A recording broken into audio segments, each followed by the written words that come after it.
ኦሮሚያ ክልል አርሲ ዞን ሽርካ ወረዳ ባለፈው ሳምንት ሐሙስ ህዳር 13 ቀንና በዚህ ሳምንት ሰኞ ህዳር 17 ቀን 2016 ዓ.ም በወረዳው 3 የተለያዩ ቀበሌዎች ውስጥ ሃይማኖታዊ ማንነትን መሰረት አድርገው ተፈጸሙ በተባሉ ጥቃቶች 36 ሰዎች እንደተገደሉ ገልጸዋል። በአርሲ ዞን ሽርካ ወረዳ ጢጆ ለቡ ሶሌ ዲገሉና ሄላ ዋጂ በሚባሉ ቀበሌዎች ላይ አሸባሪው ሸኔ ንጹሃን ላይ Ani nageenya dide yookiin shaneen akka araaramu fi tarkaanfii irratti fudhataa jira jechuudhaan ibsa kominikeeshinii mootummaa naannoo Oromiyaadhaa baase. Akkamiin tarkaanfii irratti fudhatanii araara dide sana akka fudhatu yookiin ammoo qaamni araara dide akkamitti humnaan akka fudhachiisu deeman jechuudha. Kanas mee gurraan isin buusa. Akkasuma nama 36 ol jechuudha. Arsii keessatti amantiidhaan adda qoodamneetiin jumlaadhaan akkasitti ajjeefamnee kan uummanni achirraa dubbatan jechuudha. Taateedhaan akka amma dura gartee Oromiyaa iddoo garaagaraa bakka waboon keessa socho'u keessatti taa'amaatiin ture jechuudha. Amantaan Arsii keessatti illee haala akkasiitu deemaatiin jira. Kanarrattis kominikeeshiniin mootummaa naannoo Oromiyaa waan dubbate qaba. Mee kanallee isin dhageeffachiisa. Haga xiqqoo ammarraa isin dhageeffachiise kana jechuudha. Abduu moobaayil appiraay bagara deebiidhaan gara chaanaala kiyyaa dhuftan isin jedha. Maxxansaarraa pireesiin Itoophiyaa fuula sooshaal miidiyaa isaa irratti maxxansa jechuudha. Qaama nagaa dide yookiin shanee kan isaan jedhan jechuudha. Shanee waboo akka inni gartee araara fudhatuuf araara gaafatame akka fudhatuuf kan jedhudha. Mee isin dubbisaa tokko araara gaafatame dide san akka fudhatuu fi tarkaanfii fudhataa jirra jedhaniiti jiran. Amma qabsoon araara akka araarri dhufuuf jechuun araaratti akka deebi'uuf garasitti tarkaanfatamee jiranatti fakkaata. Duuba kan pireesii Itoophiyaattu kana gabaasa jechuudha. Akkasuma kominikeeshinii mootummaa naannoo Oromiyaa waabeeffatan jechuun isarra haasawa isaan gaaffiif deebii godhaniiti jechuudha. Akkamitti humnaan araaratti deebisan qaama nagaa fudhachuu dide kana isa jedhuudhaaf akkana jedhan mee jalqaba kan isaan jedhan kanaan isin dubbisa. Mootummaan fedhii nageenya buusuudhaaf qaburraa kan ka'e kanaan dura karaa duudhaa Oromoof eeguudhaan abbootii gadaa haadholii siinqee jaarsolii biyyaanii murnichi gara nageenyaa akka deebi'uudhaaf yaalii taasiseeti ture. Amma qaama sadaffaan murnichi barbaadu guutaniis mariin marsaa lammaffaadha Taanzaaniyaatti taasiserraa ta'uudhaan haal dureedhaan sadarkaa har'a biyyattiin irra jirtu kan hin madaalle dhiheessuudhaan fashalaa'uun isaa marichaaf kaka'umsa ta'ee jira. Kuni beekama kan kominikeeshinii mootummaa naannoo Oromiyaa jechaa jirudha beekaa. Mootummaan Itoophiyaa fedhii nagahaati qaba waan ta'eef qaamolee nagaha dide kana akka gartee nagaha dide san fudhatuudhaa fi tarkaanfii irratti fudhachaati jirra jechuun amma fakkeenyaaf wal waraansi Oromiyaa keessatti hatta iddoo gartee duran hedduu lolli keessatti turin fakkeenyaaf lafa akka Arsii naannoo muraasa ture aanota muraasa ture amma tana babal'atee aanota hedduu keessattuu kan lolli akka malee keessatti jabaateetiin gartee akkaatuma qeellam wallaggaa fakkeenyaaf karaa gidaamisan keessatti tahamaatiin ture wallaggaan keessatti taame haala akkasiisan gochoota akkasiisan jechuudha kan hojjetamaatiin jiru akkasuma wantoota sanii wal fakkaatuudha kan achi keessatti illee gartee hojjetamaatiin jiru waan hedduutu akka garaa nama nyaatu waan nama suukanneessuudha jechuun humnaanii akka gartee garanatti dhufan taasisuu isa jedhudha.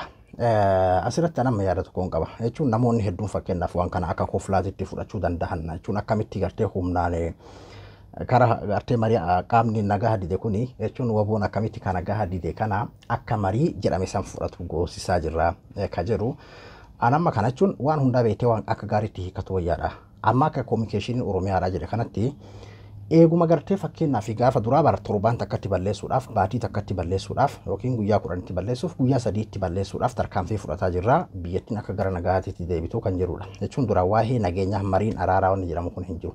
Amma tana sadarkaa gartee dhiibbaa addunyaa irratti godhaa jirtu fakkeenyaaf kadeessallee ibsa Ameerikaadhaa siin baasee Ameerikaa yeroo hundayyuu ejjennoo hin jijjiiramne nageenya akka bu'u Itoophiyaa keessatti naannoo Oromiyaa keessatti illee naannoo Amaaraa keessatti illee kan isaan jiranidha akkuma Tigraay keessatti dhukaasni dhaabbatuu qabaadha marii araaraa waan rakkoo gartee karaa wal waraansaatiin godhatan san xarabbeezaa irratti mariidhaan godhatuudha qaban ka jedhudha. Akka duraa san balleessuurraa akkuma barbaadetti haa ta'u isin dhiisa akka hiribatti hiikkatu bareeda jedheeti.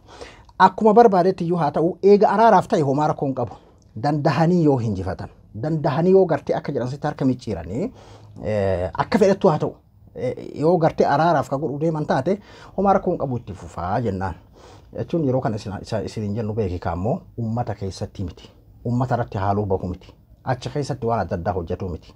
Uummata nagaha buqqisuu mana jalaa gubuun akkasuma gartee uummata nagahaadha mana dhablee godhuun qotee bulaa waan tokko siyaasarraa quba hin qabne irratti nagada adda addaa hojjetuun osoo hin taane qaama hidhate san qofaa wal dura dhaabbatanii harka micciiruu miti yoo barbaadan marii miti harka illee haa kennisiisan bar amma kan ummanni kan gaafataatiin jiru jechuun bar qaamni lachuu kaa jechuun sunis qophaa'eeti fakkeenyaaf waboonis qophaa'eeti mootummaanis qophaa'eeti mire bara homaa nun galchuu warri hidhate beeka akkaataa itti wal ofirraa dhorgu namni hundinuu beeka jechuudha.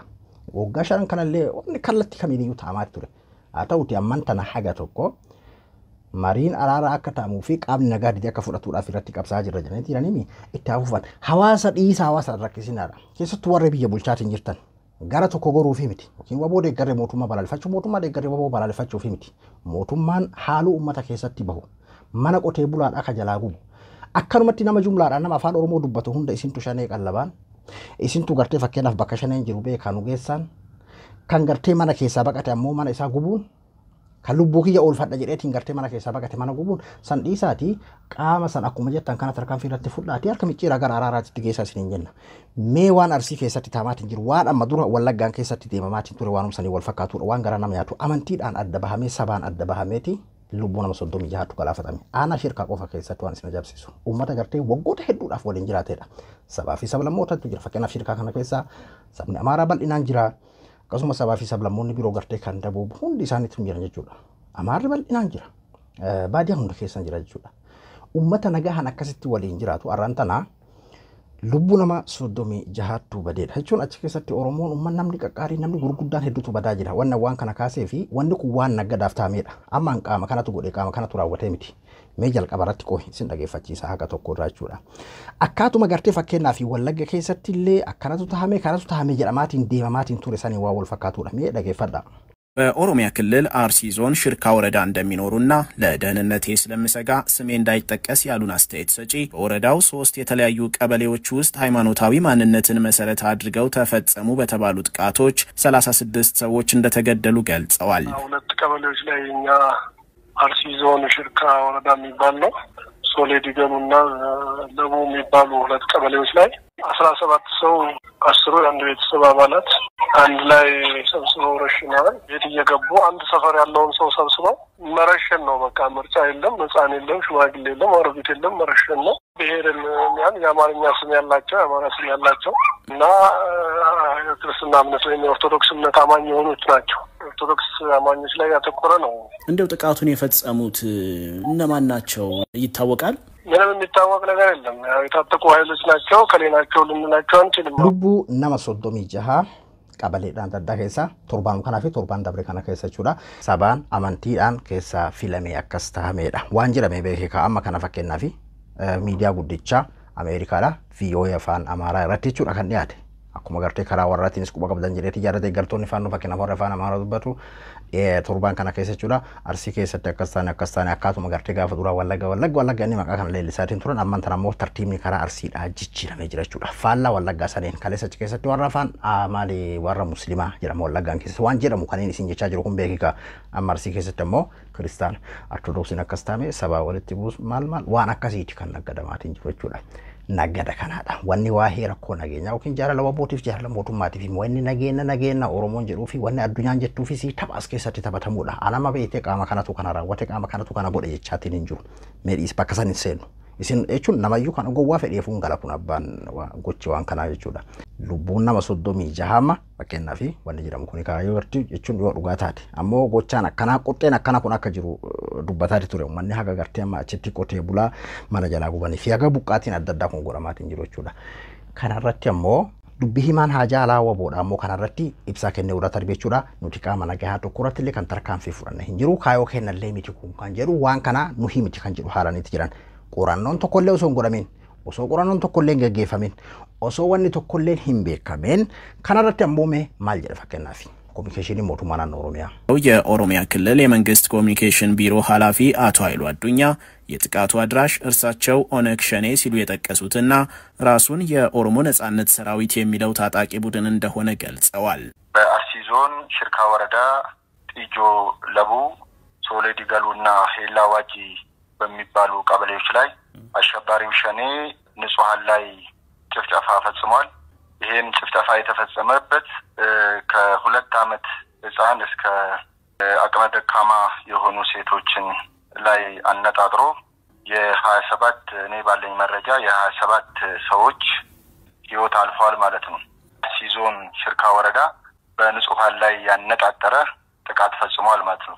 እዛ አካባቢ በስብጥር ነው የሚኖሩ ክርስቲያኑም ሙስሊሙም ኦሮሞም አማራም ዶሚናንትሊ የሚኖሩበት ወረዳም ስለሆነ ምናልባት የብሔር ግጭትን ለማስነሳትና የኦሮሞ ነጻነት ሰራዊት ቃል አቀባይ ኦዳ ተርቢ ለቪኦኤ የአፋን ኦሮሞ አገልግሎት አዘጋጅ ነሞ ዳንዲ በሰጡት ቃል ውንጀላውን አስተባብለዋል።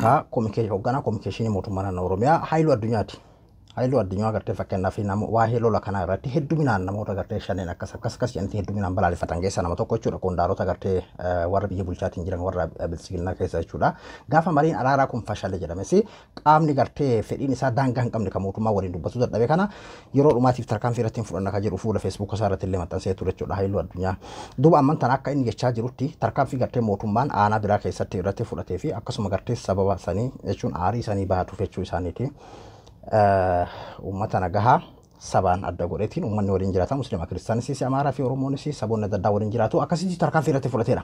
Oromoon ammoo gartee manni jalaa gubataa akkasuma saamamaa ajjeefamaa sheeka osoo hin jenne manguddoo biyyaa osoo hin jenne meeqatame jechuudha. Aanama shirkaa kana qofa keessatti kanaadha kan deemaatiin jiru. Ammallee nagayin haa bu'u nuti gara tokkollee osoo hin gorre nagaa buusa. Barama fakkeenyaa fi namni hedduun iji ilaaltee fagootti waan agarsiisamu ta'an of keessaa baasanii jedhan nagganni kun daldalli kun eenyu fakkaate yoo jedhe namni hunduu tilmaamuu danda'a. Haaluma naggada gartee isaan jidduutti ta'amu kanaaf akka namni nagaa hin qisaasamne nagaa buusaa kan jedhu irratti nuti dhiibbaa godhuu qabna. Addunyaalleen kanuma kan gaafataatiin jirtu. Kanaafuu akkaataan gartee ibsi amma kominikeeshiniin Oromiyaadhaa itti kenne kune nuti gartee nagaatti akka deebi'u qaamni kun nagaa akka fudhatuudhaaf qabsaa jira jedhee mijabaadha jennaan harabduu dhabduu mobaala biraay hanga qophii biraatti wal deebinutti nagaa tura.